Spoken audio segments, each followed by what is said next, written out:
Let's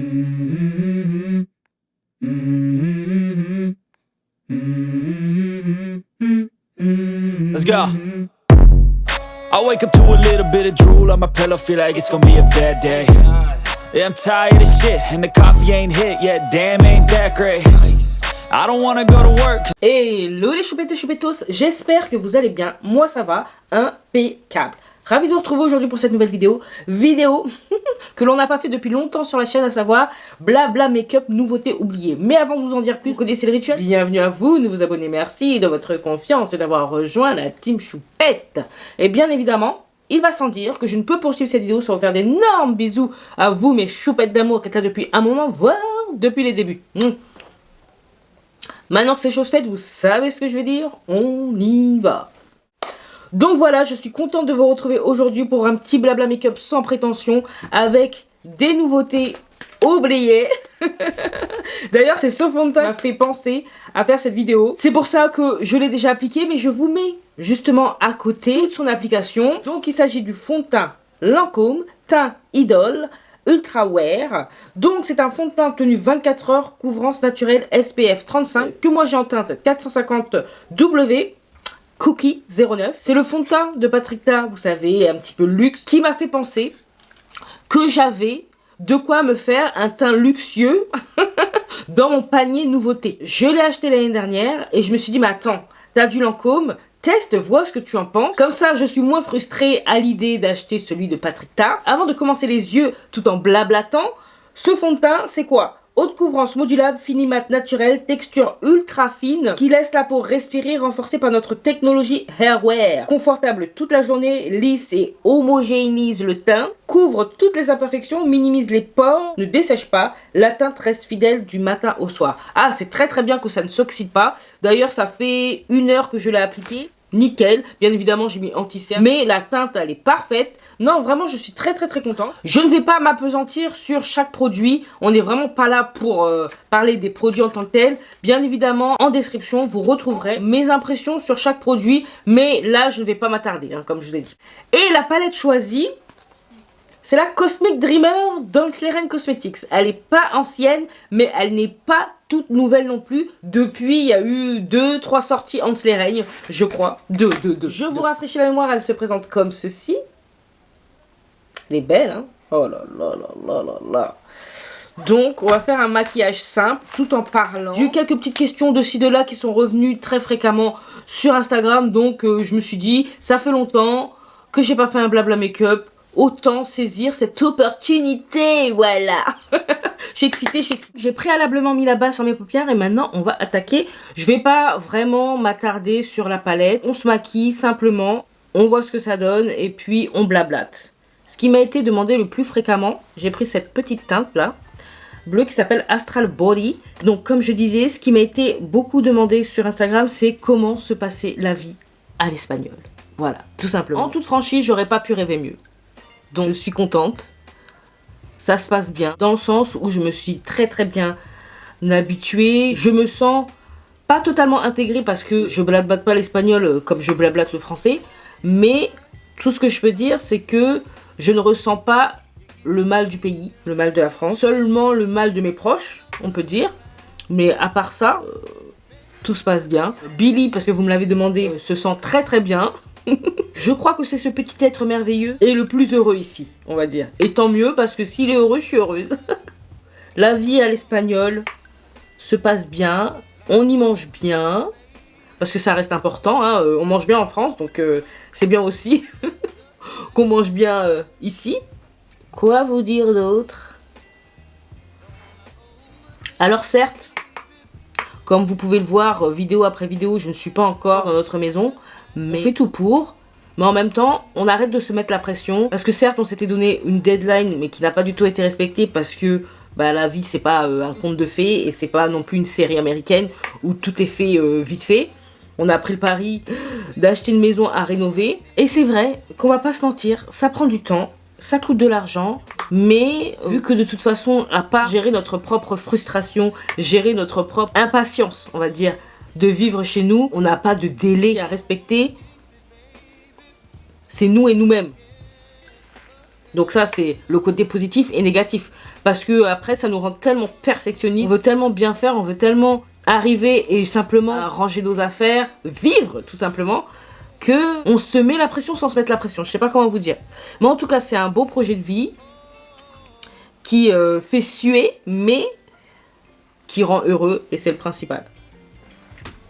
D'ailleurs, on m'a beaucoup demandé aussi si je pouvais faire connaître des nouvelles marques espagnoles, tester, en parler. Oui, avec plaisir, et c'est prévu. Il y a tellement de contenu que j'ai en tête, que j'ai envie de faire. En tout cas, toutes mes idées sont notées, et j'espère que ça vous fera autant plaisir d'avoir des choses pas qui changent, mais qui évoluent sur la chaîne. Certes, les marques qui me disent ça, il y aura toujours. En tout cas, tant que ça me plaira, il y aura.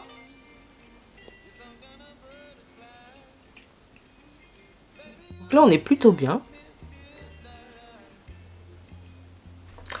Maintenant, on va passer à une autre couleur. J'ai envie d'utiliser cette teinte-là. Toujours un plaisir d'utiliser ce type de teinte. Waouh, trop joli. Ça se fond bien en plus. Alors, j'ai noté, mais j'ai oublié mon cahier dans le salon. Bref. C'était bien la peine de prendre des notes sur ce qui revenait le plus souvent sur Instagram pour oublier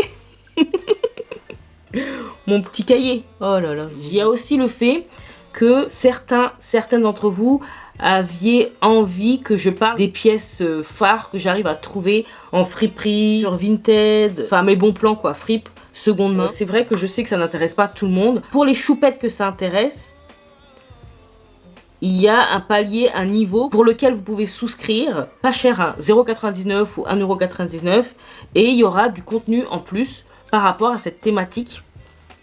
Donc si ça vous intéresse et que vous voulez me soutenir par la même occasion, eh ben vous pouvez totalement souscrire et annuler quand ça vous chante pour avoir du contenu supplémentaire, des bons plans, seconde main. Moi j'aime toujours autant chiner. En plus maintenant je chine ça à l'espagnol, donc forcément, waouh, c'est beau hein. Ouh, c'est beau, c'est beau. D'ailleurs il n'y a pas longtemps, je suis tombée sur un petit magasin qui vendait uniquement Zara. Après on est dans le pays de Zara, mais c'est pour vous dire d'anciennes collections encore étiquetées. Je crois que ça comprenait les 3 dernières saisons, et vu que les saisons chez Zara, ben il y en a moult, parce que je pense que chaque mois il y a une nouvelle collection. D'ailleurs j'ai lu un article sur Zara qui indiquait que il voulait être davantage dans le domaine du luxe. Déjà Zara depuis quelque temps c'est pas donné, c'est dommage, c'est dommage. Parce que ce qui était intéressant, c'était d'avoir justement des collections qui pouvaient sembler être de designers, un prix intéressant et pas non plus excessif.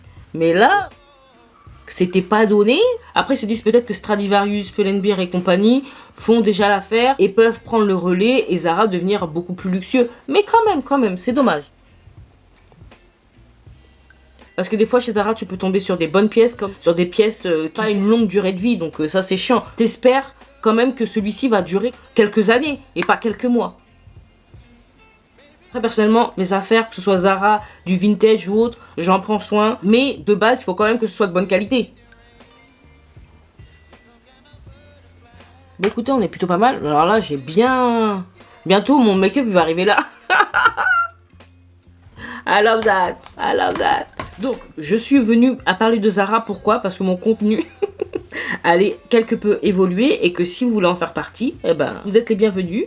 Merci de me soutenir, quoi.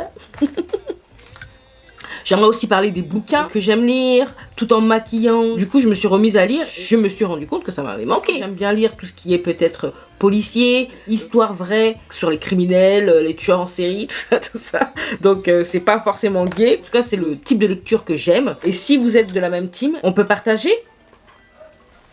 Donc, lumineux. J'ai bien envie de mettre Cosmic Dust. J'ai l'impression... Waouh, waouh, waouh, waouh. C'est beau. Faire des lives également, ce serait pas mal. Ce serait très plaisant. Je vais mettre cette teinte aussi. Waouh.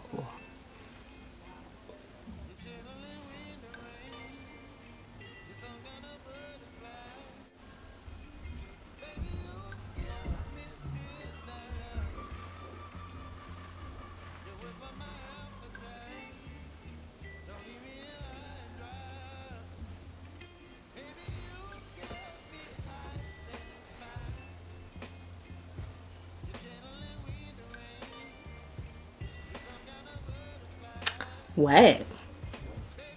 Donc ouais, faire des lives, avoir un petit peu plus d'interaction avec vous, ouais, tout ça, ça me plairait fortement. Maintenant, ça va arriver au fur et à mesure, on n'est pas là pour se précipiter, on n'est pas là non plus pour faire n'importe quoi. On va pas oublier que de faire du contenu, quel qu'il soit, ça demande du temps, de l'énergie, de la passion également, et aussi de l'argent, ça coûte, mine de rien. Donc on va y aller mollo, mais on va y aller. J'ai envie de vous montrer et de partager avec vous plusieurs facettes, plusieurs passions. YouTube, je trouve que, même si certains diront que ça a perdu de sa superbe, moi je trouve pas. Je trouve que c'est un merveilleux outil pour partager au plus grand nombre. Et c'est vrai que ça reste ma plateforme préférée, quoi. J'aime bien. Ça fait un espèce de côté effet sirène. I love that. Alors, même si j'aime beaucoup YouTube, on va dire qu'il y a 95% de bienveillance et 5% où ça tire à balles réelles, mais pas forcément de la communauté ou d'autres personnes qui ne nous suivent pas forcément. Ça peut venir vraiment d'autres youtubeurs sans qu'on s'y attende, quoi. Qui, sous couvert d'une soi-disant bienveillance, vous font des réflexions qui n'ont pas lieu d'être, malgré le fait que moi, pour être sincère avec vous, normalement, ce genre d'opinion, de commentaires ou autre, ça me touche pas vraiment. Mais quand vous êtes déjà un petit peu vulnérable, dans le sens où vous faites une vidéo, malgré le fait que ta vidéo ait peu de vues, déjà, rien que de dire ça à quelqu'un, je vois pas l'intérêt. Franchement, je trouve que c'était une bonne idée, blablabla. Tout ça, ça n'a pas lieu d'être. T'as pas forcément besoin de me dire que ma vidéo, je le vois, ou pas forcément tout de suite, mais je le vois que la vidéo, elle a moins bien fonctionné qu'une autre. C'est pas grave, moi, j'y ai pris du plaisir. Mais le fait que, par exemple, un autre youtubeur ou une autre youtubeuse, sous couvert de bienveillance, te dit ouais, ça n'a pas fonctionné, mais en tout cas, c'était une super idée, merci beaucoup. Et en fait, après, n'assume pas forcément et retire le message, mais toi, tu as eu le temps de le voir parce que tu reçois les messages, que ce soit par mail, tu reçois les messages en notification. S'il n'y a pas de nouveaux commentaires, on va voir le dernier en date. Si le dernier, c'est celui-ci, eh ben, je peux te dire que même si tu as une forte personnalité, même si tu as un gros caractère, même si tu t'en fous, tu fais les choses avec plaisir, bah, ça te touche quand même un peu. Tu te dis, mais attends, la communauté n'apprécie pas forcément. Alors que non, tu vois, c'est les vacances. Les gens, tout comme moi, vivent leur vie. Ils sont pas scotchés 24 heures sur 24 sur YouTube. Et puis, quand bien même, si ça marche pas, ça marche pas. Moi, j'y ai pris du plaisir. C'est ça qu'il faut retenir. Et puis, pour le peu qui ont regardé la vidéo, eh ben, tant mieux. Je suppose qu'eux aussi, ils ont apprécié. C'est difficile parfois de ne pas rentrer dans le lard de certaines personnes parce que tu te dis, oh, ça va, j'ai pas besoin. Tu me dises que telle ou telle vidéo fonctionne ou pas, gère ton propre contenu et fous-moi la paix, quoi. En fait, c'est ça.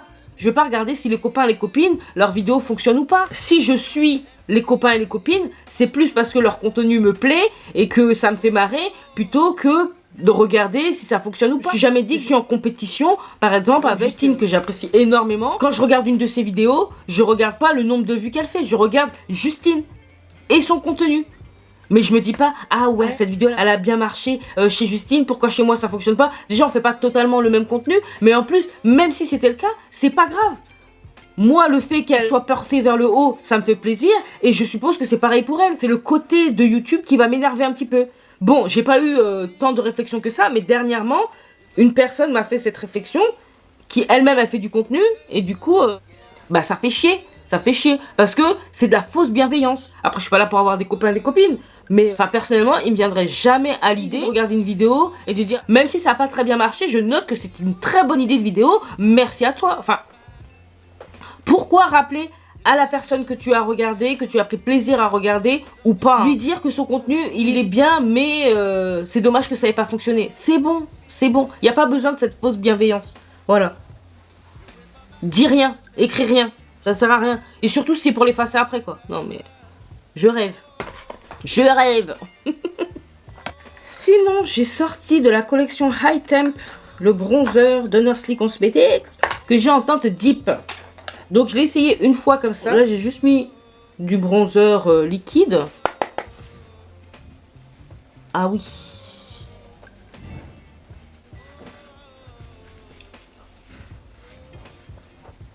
C'est...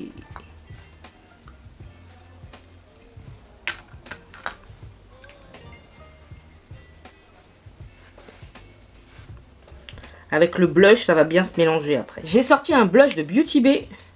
Vous savez, ils ont sorti des nouvelles teintes. Et moi, j'ai la teinte sorbet. Et du coup, je me dis qu'avec ce make-up, ça irait bien. Teinte comme ça. Joli, hein? Et...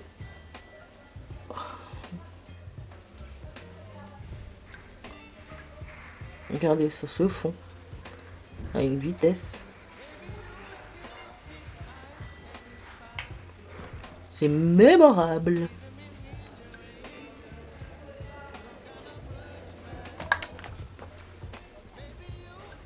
C'est joli. Il en faut pas beaucoup, hein.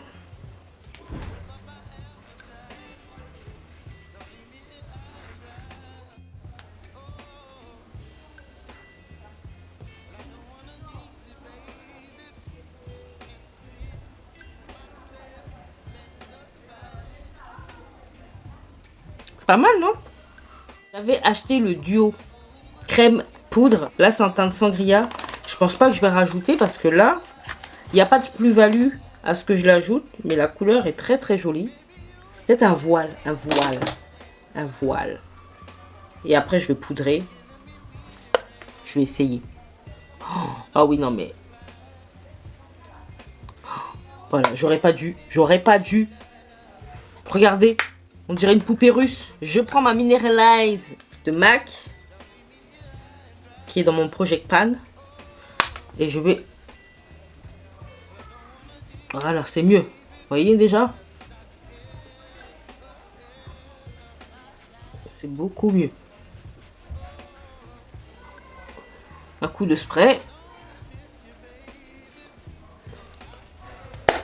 Et je serai bien. Bon, c'était un petit blabla make-up. Ça a été dans tous les sens, mais c'est pas grave. Là, je vais faire mes lèvres hors caméra et puis je vous reprends pour la conclusion. Voilà.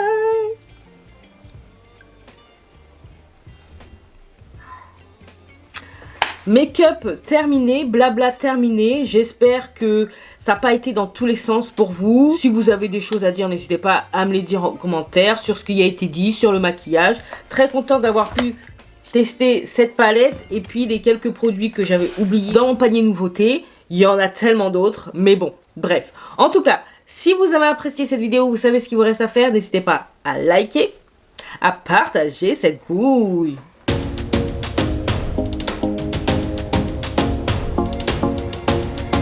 À vous abonner si c'est pas encore fait. Et oui, si tu passes par là souvent, que t'aimes bien ce que tu vois, ce que tu entends, abonne-toi. C'est gratuit, ça fait extrêmement plaisir. Et en plus, tu sais quoi? Tu vas m'encourager de fou. Sinon, tu peux également me retrouver sur Instagram que je te glisse là. Et qu'est-ce qu'il me reste à vous dire? Portez-vous bien, prenez soin de vous et de vos proches. Pas d'imprudence, surtout pas d'imprudence. Et en attendant de vous retrouver dans la prochaine vidéo, je vous fais des gros bisous. Mais non, d'énormes bisous.